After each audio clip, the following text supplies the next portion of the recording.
What's up, everybody? Welcome to episode 11 of the TUF 31 Reaction Show. My special guest today is the voice of the UFC, Jon Anik. We commentate the entire second round of the Kurt Holobaugh versus Jason Knight fight. We talk about Jon Anik's preparation anxiety when he's getting ready to commentate a fight. We talk about Kurt Holobaugh and my relationship, Jason Knight and my relationship. Love both of those dudes, but how much did those dudes love each other? They became great friends and then had to fight each other. We break it all down. Jon Anik, TUF 31 Reaction Show. Bruce, hit him with the intro. Ladies and gentlemen, it's time! The Ultimate Fighter Season 31 Reaction Show, brought to you by CarShield, hosted by Michael Chandler.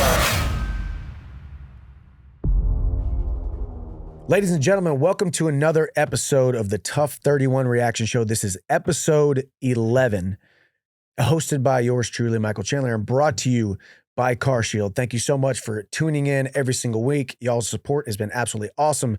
First things first, we have an awesome giveaway every single week. Connor, hit us with the winner this week.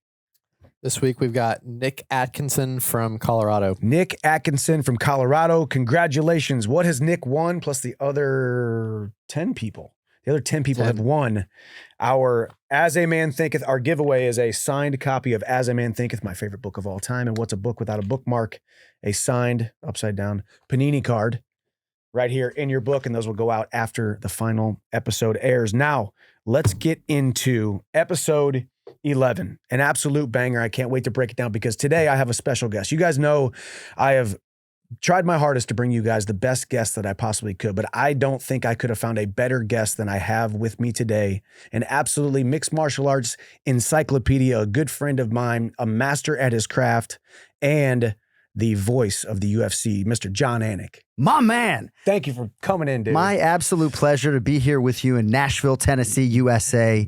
I know I'm not necessarily worthy of that introduction, but it's great to be with you. And it's been great for me to admire your work on The Ultimate Fighter from afar. You know I'm a huge fan of you, not just inside the octagon, but everything that comprises the Michael Chandler package. So it's great to be with you here today and got a lot to discuss. I got a good episode. We got a good, you left out with a good episode, man. And it was so funny because, we talked and it's no secret. I love all my dudes, but there's something special about, Jason Knight. Well, I called him the mayor of, you actually have years ago, you gave him the nickname Mississippi Mean. Mississippi Mean. And when I was in my early years with the UFC, when he showed up to a fight week and had Mississippi Mean on a t-shirt, I thought it was the greatest day of my professional life. So yeah, Jason Knight and I go way back, but I actually think the mayor is probably, all things considered, more appropriate because as much as he is Mississippi Mean in the octagon, as we've seen on the season, he's a gentle guy. Yeah, he is, man. And everybody freaking loved him. From my team, obviously, even when they got to fight each other, the other team loved him. He's in the house. He's the guy who's like, all right, y'all, we're leaving in 5 minutes. They would call, he would answer because they had a landline phone at the house. Right. He would answer. He would get everybody in the bus. He was kind of helping with stuff. He's helping guys. He's cleaning, serving other people. People just absolutely loved him. So, I always just called him the mayor, and I have numerous excerpts right here in this journal that I had with me in Vegas, always kind of talking about him as a fighter. Obviously, his skills are awesome, but man, just a sweet, sweet human being. So everybody loved him, and he went out there and had a nice fight with Kurt tonight. People from Mississippi and people from Liverpool, England, I could just listen to them talk all day. Shout out to Brandon Davis, of course, another Mississippi guy that used to be in the UFC. But yeah, Jason Knight just resonates with people. I remember in our fighter meetings, he would just have a way, and he's pretty quick-witted too. Even when he prays, right? Yeah. It's so thoughtful, but it's also efficient. Mm-hmm. He's a special guy, and this is a special episode and fight to be sure. Yeah, he is, man. And with obviously he's got the Mississippi drawl, the Mississippi accent, right? But man, when he was so funny, man, and he would hit you with little zingers, and he would make you laugh, and then he would also kind of scare you a little bit. There's no doubt. Like I'm like, dude, I don't want to fight that dude. Like that's a scary, scary fight, obviously. And then you got Kurt Holobaugh on the complete other side of the spectrum where he was just so quiet. It was now that after I saw this fight. The Lee Hammond fight was a little tough. It was like, man, he was losing that fight and ended up, pulling out the Hail Mary Holobaugh. But he was so quiet. He was so thoughtful the way that he spoke. He never really got over. He never showed me any confidence. So I was a little bit every now and then, like, man, does he believe in himself? Does he have it? But I think he just had that quiet confidence. Business trip, right? Business trip. Focus doesn't even begin to describe it. And it is interesting as you see sort of this episode and their friendship play out. Yeah. If one guy was leaning more into that side of things, the softer side of things, it was Jason Knight. You know, not that Kurt's exterior was hard necessarily, but yeah, he came here on a mission, and by and large, most of that mission was accomplished. So. Yeah, well, and both dudes are just. Well, we're going to break it. We're going to go into the fight, obviously, because everybody just saw the fight last night. And we're going to show you guys, we're going to break down right now and watch the actual second round. The fight ends in the second round. Obviously, we got a guy who has sat cage side since, what did you say, 2011? 2011, yes. You know, so been sitting cage side doing this kind of stuff. So, you know, no pressure for you. You're like, wait, now I have to like sit here and be a commentator for this fight. You don't have to do that. But it's just cool that we have you here. So we're going to watch this because obviously, let's talk about the first round real quick. First round, Hollowball, I think, won the first round for sure. Jason Knight can take so much damage and just kept on fighting. And I believe this second round, he actually was having a better showing than he did in the first. For sure. And when they gave Jason Knight a mirror at fight's end, he actually was surprised that the aesthetic wasn't so bad. But round one was all Hollowball, and he just was a man on a mission. And you talk about the forward pressure when we were watching the episode, and just commanding that center of the octagon, making it his immediately out of the jump. And as we'll see in round two, tremendous volume and resolve from Jason Knight. I mean, he threw everything at Kurt in that second round, but at guard was, I think, even tighter than we thought. It was, yeah. So let's break this bad dog down, or at least watch it, because obviously the fans, if you guys saw it last night, this is a treat. So let's just go ahead and enjoy this. It's a familiar visual to see Jason Knight masked in blood to begin a mixed martial arts round. Not sure he'd have it any other way. Yeah, in the way, like you talked about, the way Kurt was able to, he was just always in his face. And I thought Jason Knight was going to be the guy who was pressuring. Kurt was really the one doing the pressure the entire time.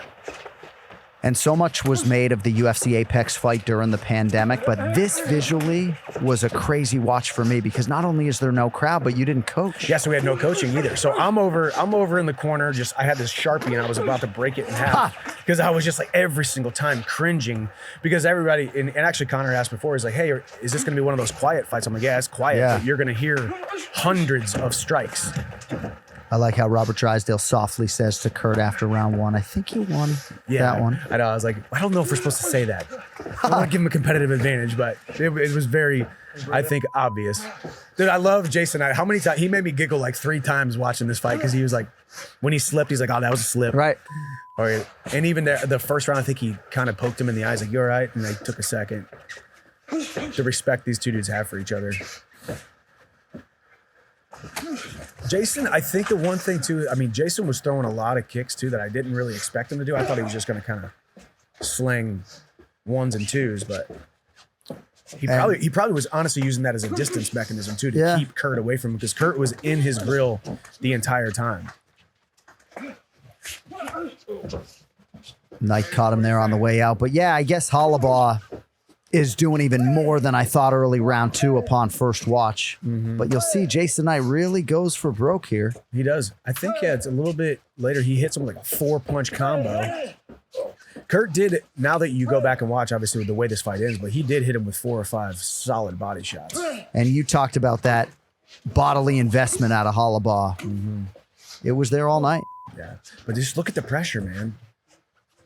Just constantly backing him up. Oh. Jason's talking a little bit, man. This is very...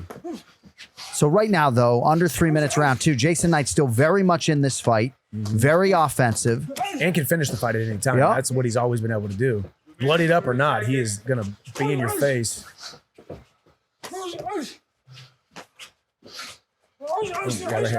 at that, man. Boom, boom, boom, boom.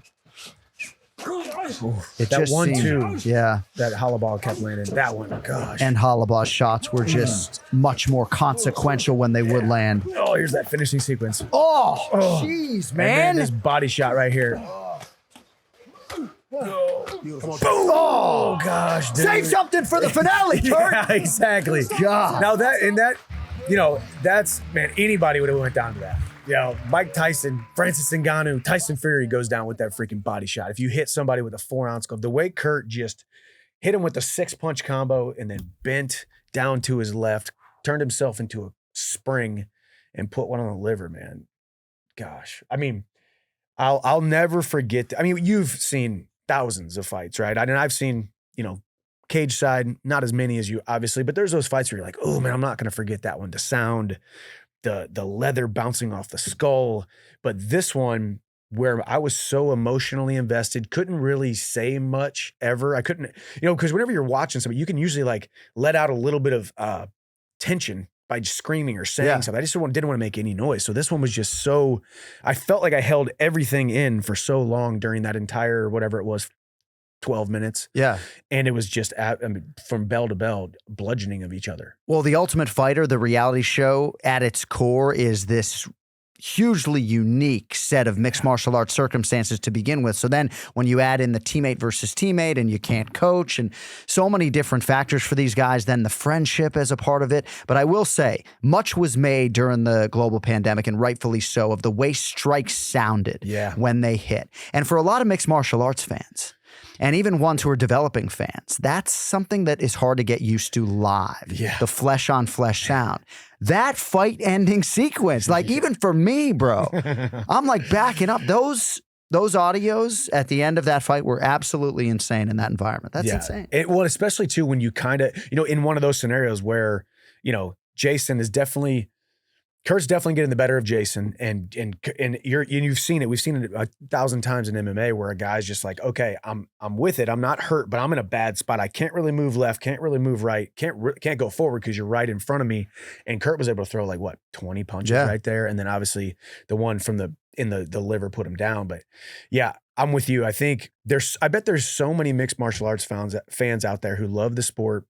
And they've seen fights. Maybe they've even seen fights live, and they felt the roar of a crowd. They felt the electricity there. But if they were sitting where you sit, they were sitting there cage side, and they were like, I don't quite know if I feel the same. Like, this is tough to watch and hear. Yeah, it's a little bit different. And a lot of people would love it because we do love the sport, and it's part of it. But it's when you're sitting there cage side and you're watching these dudes, and it's that kind of noise hitting flesh and bone.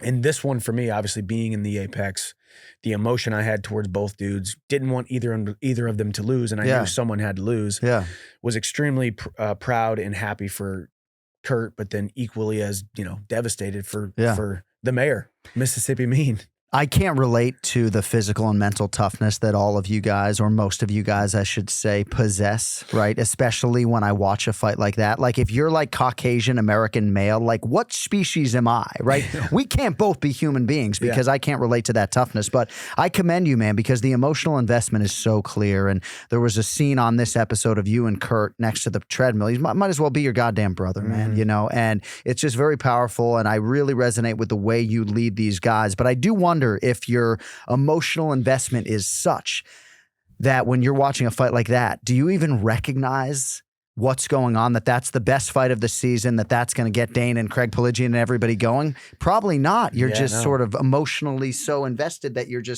don't even know what's happening in front of you. Yeah, I think the funny thing is like, for me, I loved both dudes so much. We went through, we're stuck with each other forever. Oh, yeah. We're brothers forever. And I didn't want to see either of them lose. I was more just, after the first 30 seconds of that fight, maybe 20 seconds, when I was like, oh man, this is about to be a tough one to watch. Like, these dudes are entering the realm of someone's going to get hurt. There is some punches being landed at a large amount of force.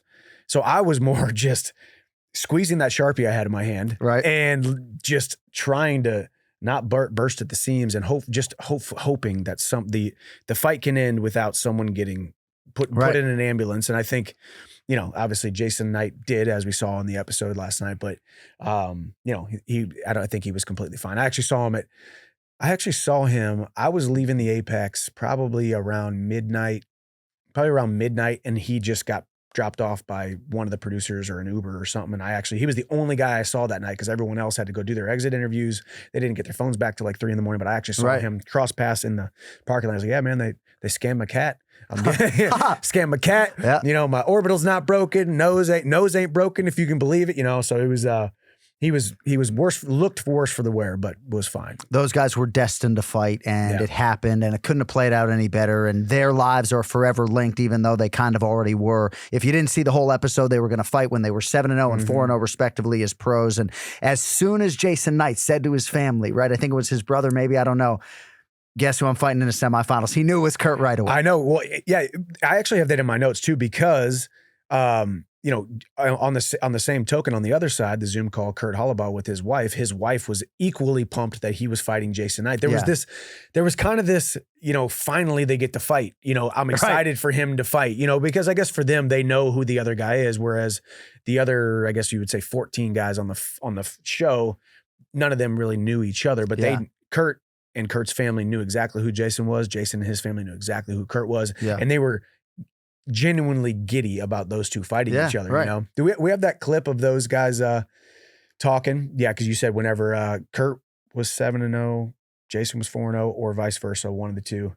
But yeah, they lived an hour and a half from each other. Yeah, right across the state line, basically Mississippi, Louisiana, the battle of the Bayou. Right. Here's Robert Drysdale talking to him.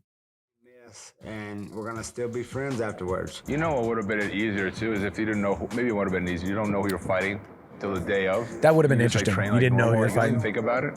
Me and him, we were supposed to fight 10 years ago. Oh, no way. 10 years ago. Why didn't it happen?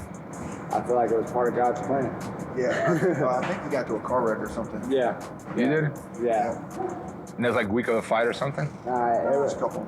Yeah, it was a while before. So Jason Knight gets in. So we were there you go. I mean, we lived both undefeated. An hour and a half apart. Yeah, so that's crazy, man. You know, because you know how that is. Like hearing, you know, in your world too, watching these guys come up. We all know there's the guys in the UFC debut, where they came from, what was the organization that they fought in, what very, very small local show did they start at, and then move up the ranks to the LFAs or some of these other ones, you know? So thinking about these guys, both undefeated guys, Jason Knight, you know, thank God he's okay, but he got in a car accident, wasn't able to fight. And then these guys finally crossed paths 10 years later on ESPN and put on, and Dana White himself said that's the fight of the season, obviously. And I'd have to go back and watch a lot of the fights, but that was a good fight that could be up in the top 10 in TUF history. Yeah. Oh, I would agree. And that's going to earn Jason Knight, in all likelihood, a return trip to the octagon, even though he didn't win that fight. But it couldn't have played out any better. I would think, all things considered, that Jason's okay. And for you, watching those two go at it the way they did. And I really didn't think we were going to see a second round the way that first round was playing out. I really did not think that we were in for any sort of second round. And then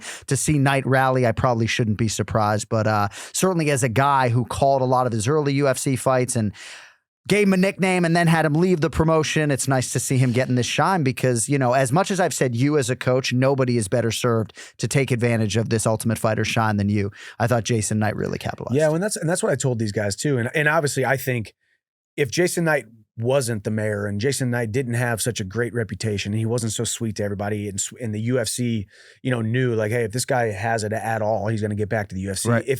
Even if it wasn't about the character and the man of Jason Knight, even just by that performance, they're like, okay, this is the guy that we want to see, you know? And then Kurt Hollabaugh, man, obviously now he's in the finals. He's fighting Austin Hubbard.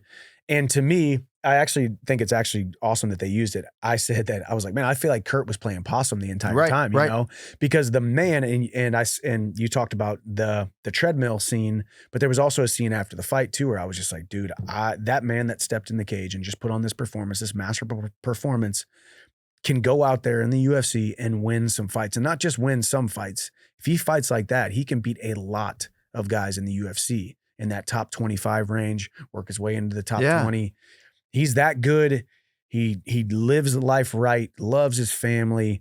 He was making both of us over here cry during his Zoom call. Yeah.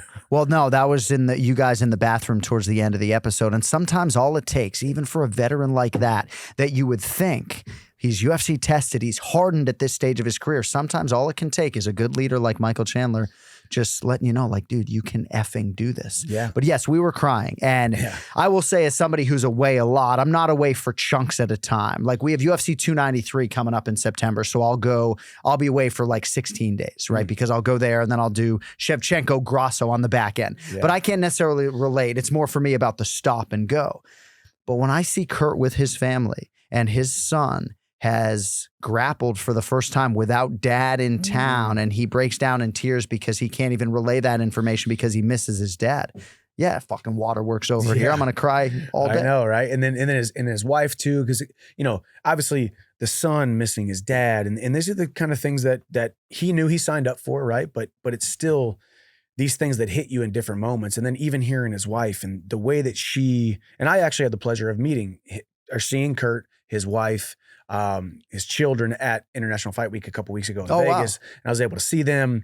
And I actually took a picture, and I actually kind of embarrassed him a little bit, and because everybody was in line to see me. There was hundreds of people in line to do the pictures and autographs. And I was like, hey, everybody, just so you know, Kurt Hollabaugh right here, the Ultimate Fighter, and I actually didn't say that he won. I couldn't say he's won yet or in the finals. I was like, I'm glad I didn't, but like Kurt Hollabaugh, he's on my team, but getting to meet his wife and just absolute sweetheart that she was. And then just hearing what she said, I don't remember what she said, but that was when it really got me too, because knowing my relationship with my wife, I wouldn't be here if it wasn't for her unwavering support. And there's nothing more powerful, especially in this sport, but in all endeavors, to have that support and having that love and support from a wife. So those little Zoom calls, man, did you know that it's only the semifinalists who got to do those Zoom calls? Oh, did wow. you know that? No. Yeah. So it's to me, that's a tough situation. They're like, oh, sorry, you lost. And not only do you have to deal with losing, but actually you don't get to do a Zoom call and watch these other guys do Zoom calls. But it's the Ultimate Fighter, man. It's like, it was the constant, hey, what are we doing today? What are you throwing at us today? Hey, is this allowed? Is this not allowed? They're in charge. You're at their mercy in all these different decisions. And then there was other times like the team switch thing where I couldn't get answers out of them. But to have these guys do the Zoom calls, and Kurt making us cry over here. Jason Knight was like, hey, y'all guess who I'm fighting? Right. Whoever it was, I don't know who it was, but he's like, Kurt Hollabaugh. Right, of course. I will say, though, I will call Kurt's next fight and think about the lens into his life that those visuals give me from that 11th episode. Right now, certainly we have fighter meetings, and his wife's and kid's name can be all over my fighter cards, and he might relate to me just how important that all is to him in our fighter meeting. But now I really know. Right. Now I really know what that man is all about, and I know what his son is all about, and I know largely what his wife is all about, and just gets me very excited to honor him on his walkout and in the fight. He's one of the good ones, man, and it's cool to see, but that's why we love. That's why we love this sport. That's why people have loved this show too, watching these guys, and especially these last 4 episodes, because they did the backstory on the first 8, and then now. Obviously, these last 4, there's a lot more deep depth, if you will. But then there's a lot more. They're showing a lot more training because there's enough time in these episodes, and there's even more reaction or relationship stuff with me and my guys, which I'm a lot more happy about. Because obviously we won so many fights that it's mainly Team Chandler's here. But just an absolute awesome showing by Kurt. I swear he was playing possum. And you've never fought anyone that's that close to you, right? In terms of a friend, because there's this visual at the weigh-in, bro. And even for myself, I think I said to you off the air, like, that's almost a little much for me. Like, these guys are shoulder to shoulder as they're about to weigh in. Like, their flesh is touching a lot before they're about to compete. I would think at one point you flip the switch, and they didn't even flip it. Yeah, you flip it and be like, hey, you sit there, I'll sit over here. Like, it's just kind of weird, right? No, they were just like, hey, man, here we go. Are you going up first? You think he's going to call your name first or mine? And then Jason goes up first, or vice versa. I guess you don't know how you would handle, and this is supremely unique, a circumstance, but I'm curious how a lot of guys would handle fighting somebody that they've been sort of forever linked to, and now they're teammates and friends. It's a weird dynamic. Well, and that's why I love this show too, giving me time to watch the episode and then break it down with somebody, answers and different perspectives and questions from other people, because I've questioned numerous things, like for Roosevelt Roberts, was this real tight team atmosphere? Was that the better option for him? Because he admitted, well, I wish I wouldn't have gotten so emotionally invested in these things. Right. And then like a guy like Brad Katona, even though it was the exact opposite of what I wanted him to do, I wanted him to buy into Team Chandler. I wanted him to buy into the system and trust us and believe in us that we had his best interest at heart. I can't quite say that I wouldn't act just as much like Brad Katona as he is if I was given this circumstance. You know, would I be just Team Michael? Would it be like, hey, I know all y'all are here. We're in the same color. We're on the team, whatever it is. Would I have been a team guy? Would I have been an outsider?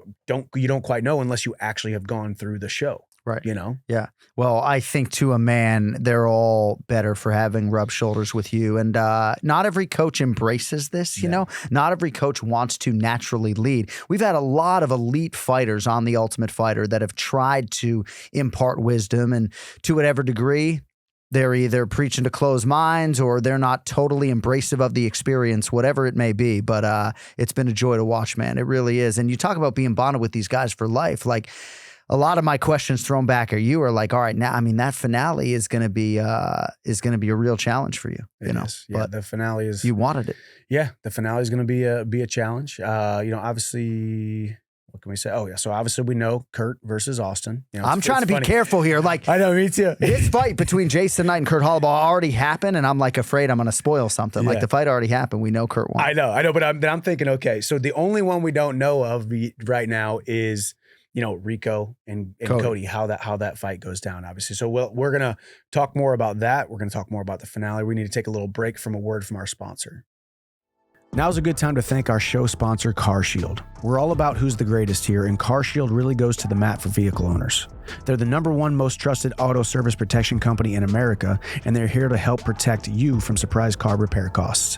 Flexible month-to-month plans through CarShield can cover up to 5,000 parts of your car after they break down.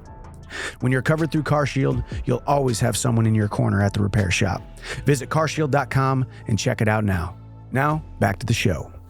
Okay, now that we're done with the break. So, yes, Austin Hubbard versus Kurt Hollabaugh in the finals. Woo! Trying to get, you know, Kurt, who has been playing possum, I thought, the entire show. And then if I could say, hey, which guys on my team were the most alike, I would say it was Austin Hubbard versus Kurt Hollabaugh from the perspective that they were both very quiet, but now watching how the show played out, they were both very quietly confident, because they are very, very confident in their skills.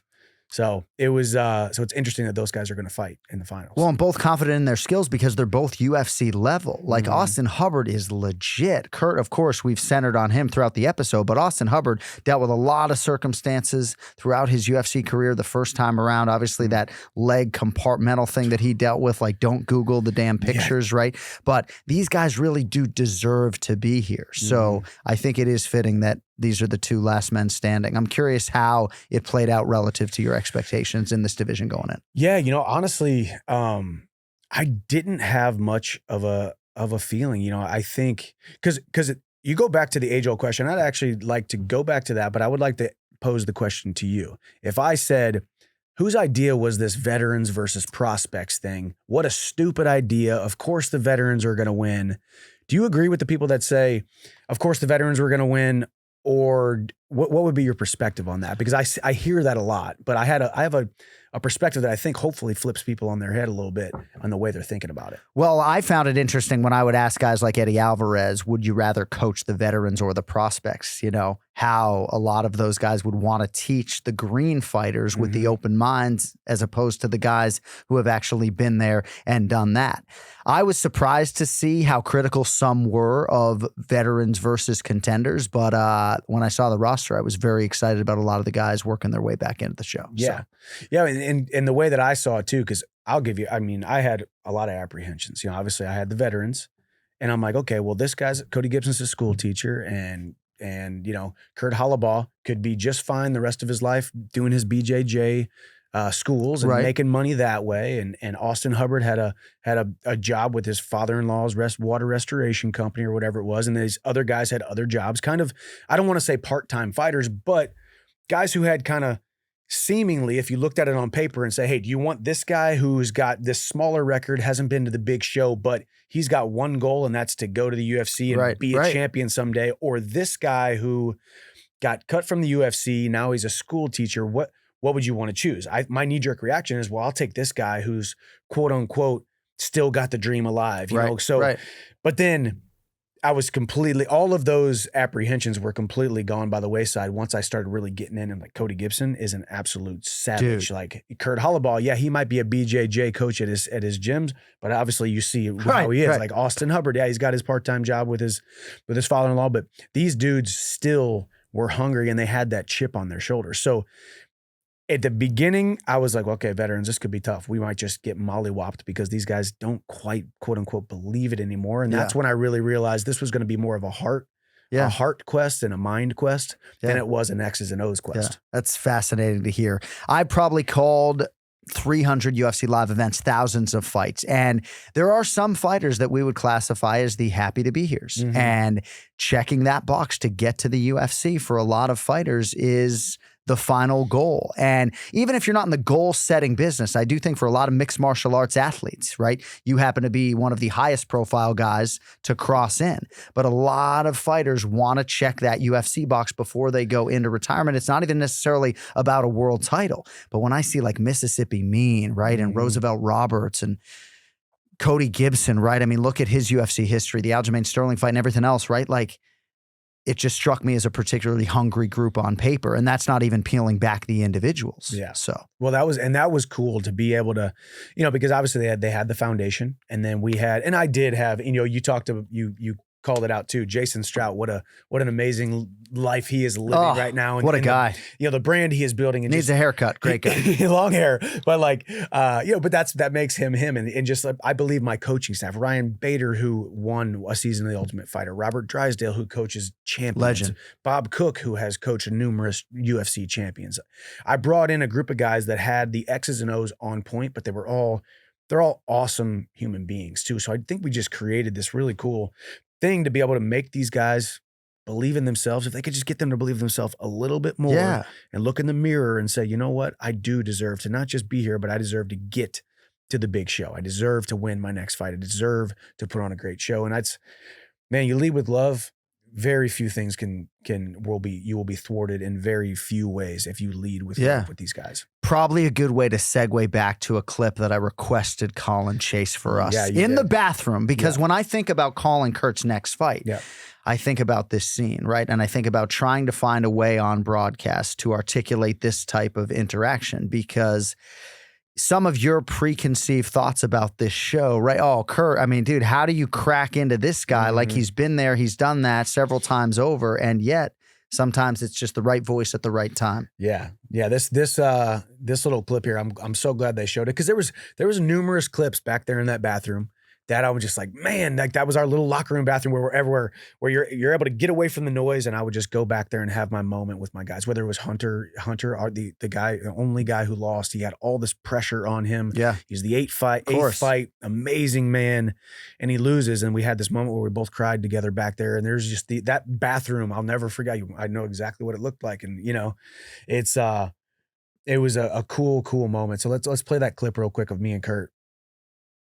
Crank it up a little bit. The most masterful performance I've ever seen. Thank you. Dude, it was That's, so, man, when I'm so good. Whenever I fight my fight, that's what I can do. Hey, dude. That's what I did. Hey. Yes, all my good victories. I just got to keep in my mind that I can do this. Like, You can, dude. I can do this. You can, dude. Hey, the dude I just saw fight right there can freaking do it, dude. Man. Can do it. Hey, I big appreciate time. it, man. Love you, dude. I'm freaking proud of you, dude. Dude, just that moment, like just looking into his soul, like you can do it, because I, like I said, I had my apprehensions with Kurt, and obviously I was definitely wrong. The man believes in himself, but it was hard to get in and try to see, like, does he believe? And then he had the, and I would tell Kurt this to his face, like that kind of subpar showing a little bit against Lee, where he didn't really get a lot going. And then thank God he was able to pull off the Hail Mary Hollaball. But I'm like, okay, well, so now does he feel like he kind of got lucky in that, or is he still confident, right?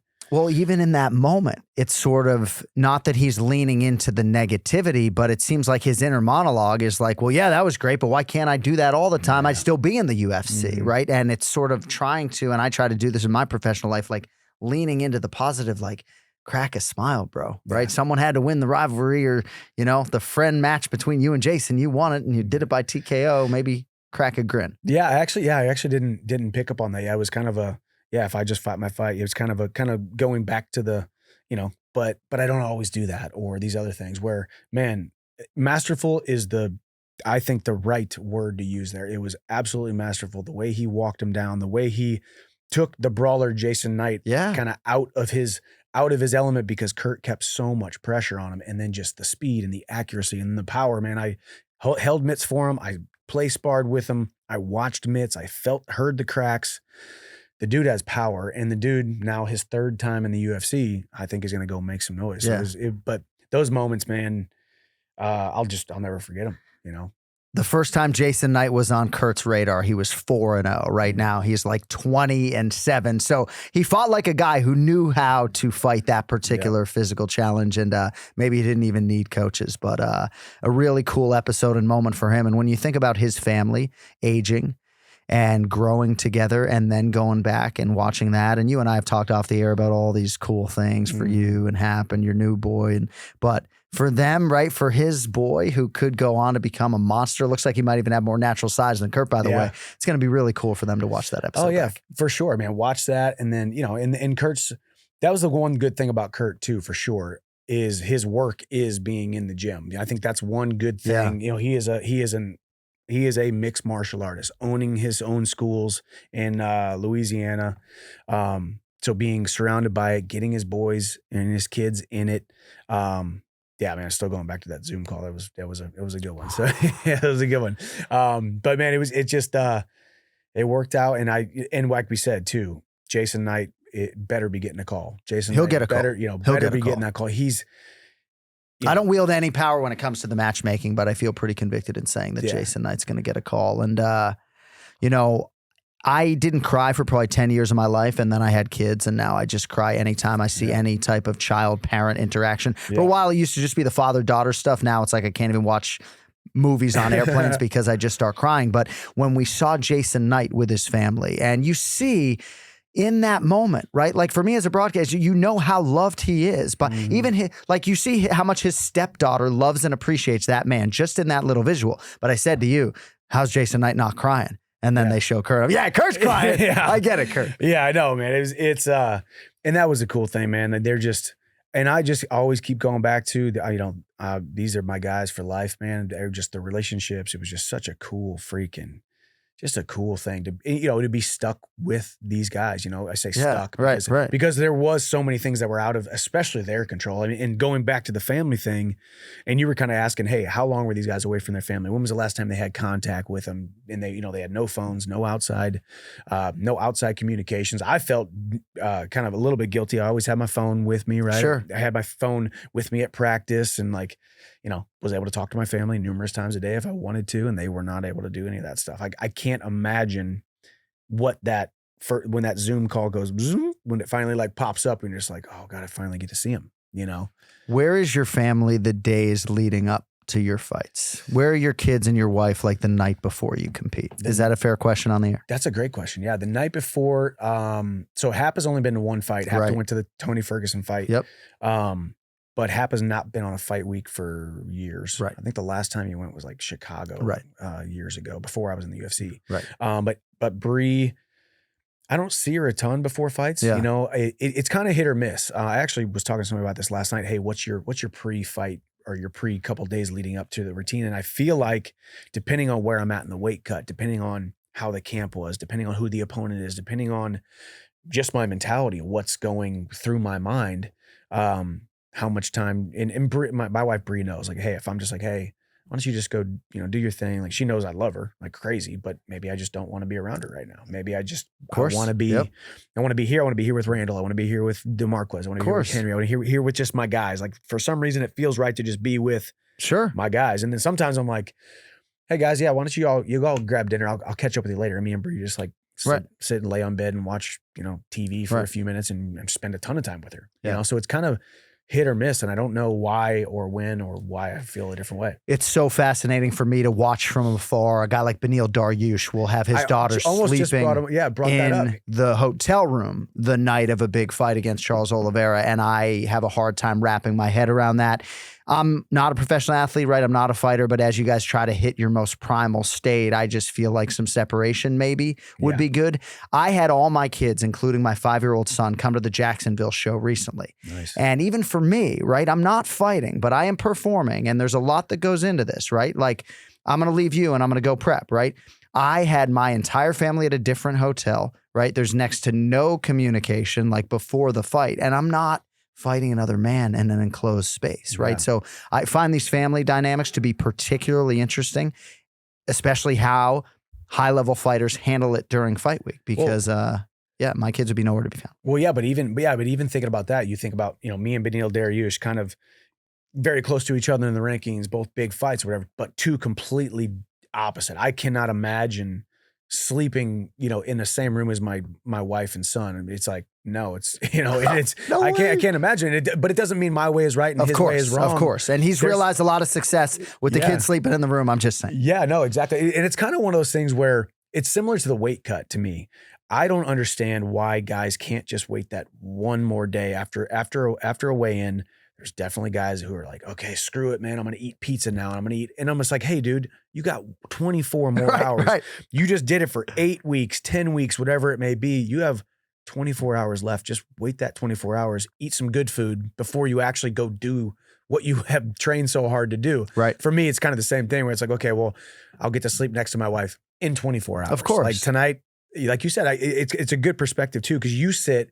Not only are you cage side and everyone hears your voice and you're breaking or you're analyzing the fights or commentating the fights, but you do.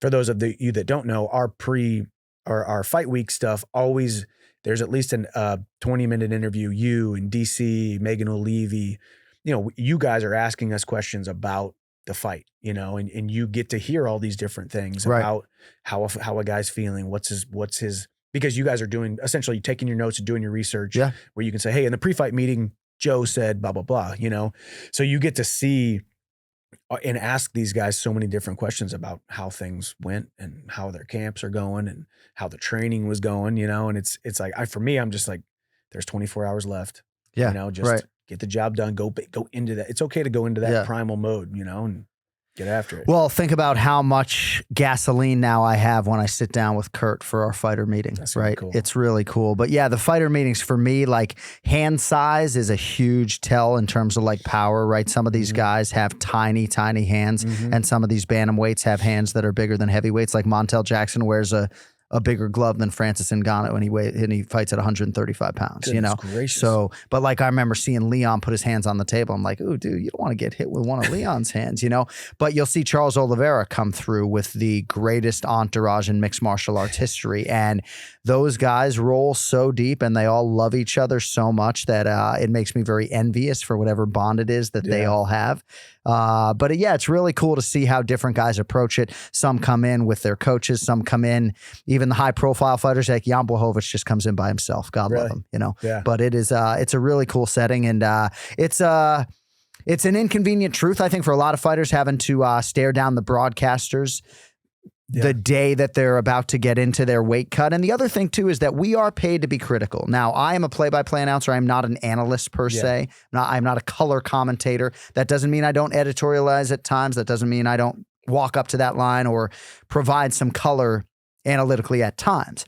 But Michael Bisping is paid to be critical. He is not paid to make friends. And so sometimes for us, the host hotel can be a tricky navigation because there are certain dynamics, not a show goes by where some fighter or coach or fan isn't upset with something. And it just kind of comes with the territory, and I wouldn't trade it for anything. But those fighter meetings can take on a life of their own, to be sure. Well, and even thinking about that dynamic too of the guys holding the microphones or wearing the cans, whoever it is, or whether it's, if it's you, who'd you guys just do the last pay-per-view with? You, DC, and Rogan, but Rogan. he doesn't come to those fighter meetings traditionally. Yeah, no, he doesn't. But so you got you, DC, and Rogan. That's kind of the the dream team on the big ones these days. But then you think about some of these other ones, especially like a Michael Bisping who's fought and he's not afraid to say what he wants. Dominic Cruz says what he says what he wants to, and it's interesting too, that dynamic of people not really quite understanding what everybody's role is of, like you said, whether are you an analyst, a commentator, a color commentator, a play-by-play, like all of those different terms, and it's something I've kind of been obviously interested in and also becoming friends with you and watching what you're doing and understanding the dynamic back there. And then I think the fans at home and even me, when you're watching fights, you're like, okay, that's why that guy said that, because that was his role in that scenario. It's a tricky thing. Well, so I had a fighter meeting with Kyler Phillips today, right? Yeah. And I'd been on his Instagram page prior, and I was like, dude, this dude looks like he is in unbelievable shape, right? So I opened with a question about his muscle mass, and he quickly dismissed that question, right? I come to find out later in the day that maybe he's been out so long because of suspension. I had no idea that the guy was suspension. So he might internalize my question as being like, what are you saying, dude? You know, right? So there's always something that sort of happens, and it's like, I had no idea, but I thought Kyler looked great, and I think he's going to perform well. But yeah, man, it's I try so hard to be objective and to be on good terms and to promote all of these athletes, you know, even somebody on a level like you, a high profile athlete like you, even trying to comment on an Instagram post every now and again. I want as many of these 800 athletes on this roster to feel the love as much as humanly possible. And can't always be that way, but that's the goal. No, of course. And you do a phenomenal job at it, man. And it's so cool watching your rise all these years. And now it's like, okay, if you weren't on a big pay-per-view, you're like, okay, now it just doesn't feel right. You know, well, it doesn't feel like a normal pay-per-view, right? If you weren't on a pay-per-view, because everybody has heard your voice so much now, especially on the big fight nights too, where it's like, hey man, you better not go anywhere. Well, thank you, buddy. Well, I did Bellator season 1, as you know, back in 2009, and I was freaking out, you know, calling some of those early fights involving like Jorge Gamebred Masvidal and some other high-profile fighters, and yeah, just very thankful to be in this position, man. And I think I was sort of groomed the right way by the UFC. I spent my first 5 years sort of working the small shows. I've done 28 shows in Brazil, and wow, yeah, it's been crazy. 28 shows in Brazil. It's been crazy. Check the record. Well, there was a time where we had a television contract in Brazil that necessitated us being there 7 times a year. Mm-hmm. So Goldie would do the 1 pay-per-view, and then I would do the 6 fight nights in Brazil. So like 2013, the year of Vitor Belfort, when he beat Dan Henderson, Luke Rockhold, Michael Bisping, back to back to back, all in Brazil. You know, we're on the equator in non-climate controlled venues. I mean, it's crazy to think back on some of this stuff, but I'm so thankful for all of those repetitions, because I never expected this to happen as quickly to become the #1 guy. I certainly wouldn't have left ESPN if I didn't think that I could eventually work with Joe, but I didn't expect it to happen as quickly as it did. And thankfully I had enough repetitions to be ready to whatever degree when they called my number in 2016 or whatever it was. Well, repetitions, but, you know, and we talked about this before, you know, going on air too, your little videos where you give people an inside look. And I love it too, because it's kind of it's the same thing, whether you're an athlete or whatever vocation you're in. I'm like, hey guys, this is what I did. This is how I prepared. This is blah, blah, blah. And I'm teaching them the amount of people that you're bringing value to by saying, hey, look at all these cards. You know, we got your note cards down, the amount of research you do, the amount of attention to detail that you put into your craft.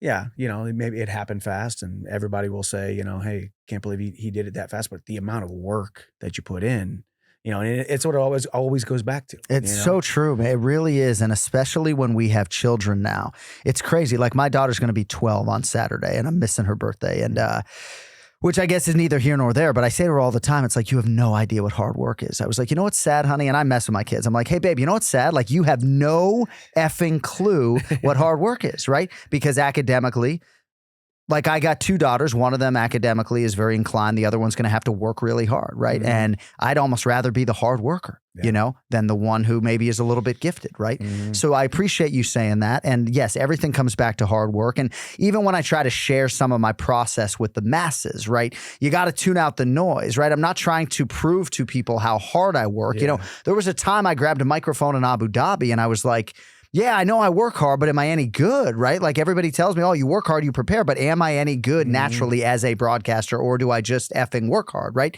But it all comes back to hard work. And I try to share my process with people to inspire young broadcasters or to let people know how much respect we have for the athletes. You just have to tune out the noise of people who think you're putting it out there just to prove to people that you're actually working and not out drinking beers. Well, yeah. Well, for sure. Yeah. Because it could very easily seem like someone just shows up on, you know, Friday or whatever, and then they hop on the cans or the microphone and they're like, oh, he knows enough about MMA to get by. Right. But even if you did, you wouldn't, you know, because, and I love what you just said. It's a disrespect to the athlete for you to not put put in that kind of work. It's similar to, Cameron Haynes. You know who Cameron Haynes is, right? I love what he says. The reason he talks about training so hard is that he wants to be in the best shape possible. Why?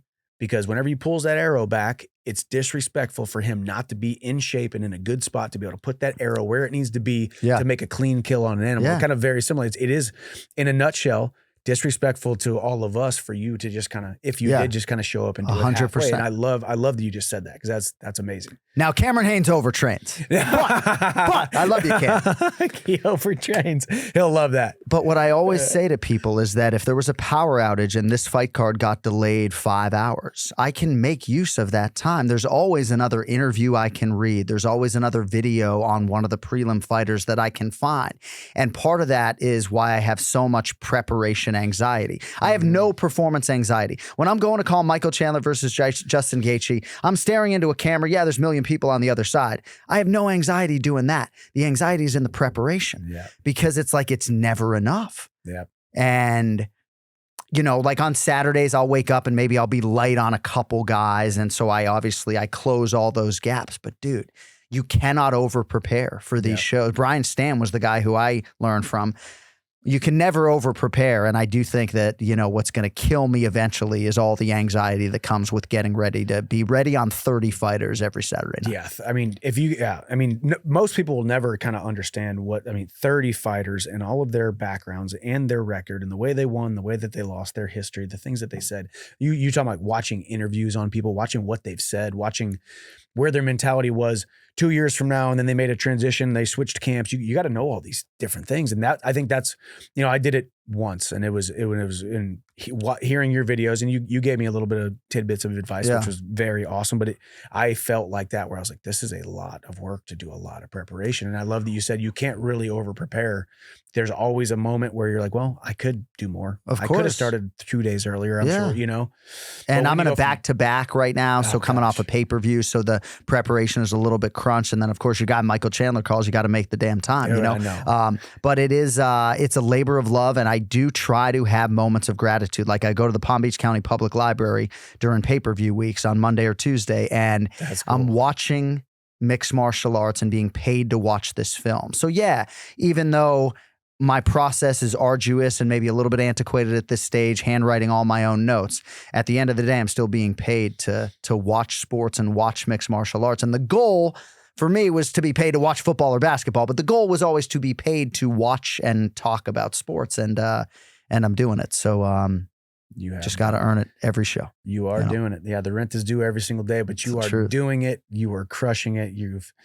You're a man, dude. You are the man, and it's really, really cool. And I do appreciate you taking this time, because it's I know it's a lot of process you got to do to get through all this stuff. So we're gonna let you get to that very soon. So. Dude, Michael Chandler calls, you take that call, but it was really cool to go through this process with you. I showed up today. I was like, dude, I hadn't watched the episode yet. You're like, yeah, dude, don't worry. We got a advance copy for it.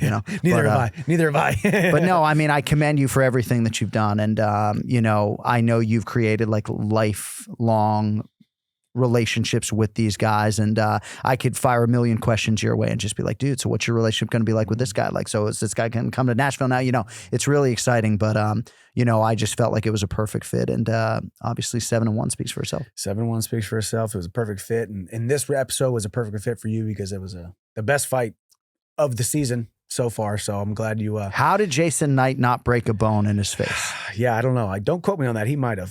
He might have lied. He would be the guy that would lie to me. He'd be like, got my CAT scan, nothing's broken. Like all of a sudden he's like actually got a broken nose and a broken orbital and a broken forehead, and he's just Mississippi mean. That's He ain't admitting it. So, well, Jon, thank you so much for being here. This is an absolute honor. I know the fans at home, everybody watching is very blessed and the beneficiary of you being here, because you are the man. So thank you, buddy. Dominic Cruz introduced us in 2016 in Pittsburgh, Pennsylvania. That's right. And I was in your ear trying to get you to the UFC, and I'm not sure anybody was as happy, other than maybe Bree and the rest of the Chandler clan, the day you signed, man. I knew it was an eventuality, but I'm just happy that I know you're not here for a long time, but it's been a good time thus far. We're here for a good time. I'll never forget that down in Pennsylvania, Pittsburgh, down there by the river. That's right. And then we grabbed some food somewhere. So that was the first time, and here we are. Now we're almost 6 fights deep. Now some of us are almost 50 years old. So and some of us are almost 40. Cut that out. Cut that out. Thank you, John. I appreciate it. My man. You guys, appreciate you, brother. Thank you guys so much for tuning in. We'll see y'all later. Like, comment, subscribe, do all the stuff. If you guys got any questions for John, put them down in the comments. And as always, thank y'all for tuning in. God bless. We'll see you at the top.